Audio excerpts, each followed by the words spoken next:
Hi, welcome to HardReset.Info, and I'm going to show you how to copy documents on CANON Pixma MG2550S.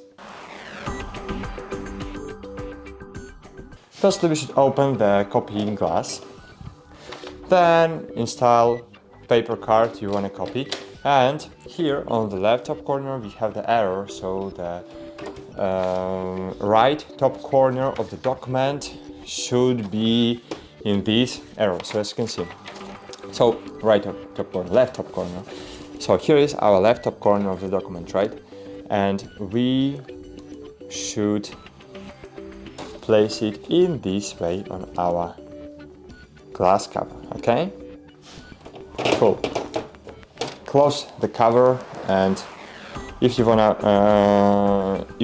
copy it in black and white, so just press on this button. If you wanna copy it in color, so press this button. So I want to copy it in black and white.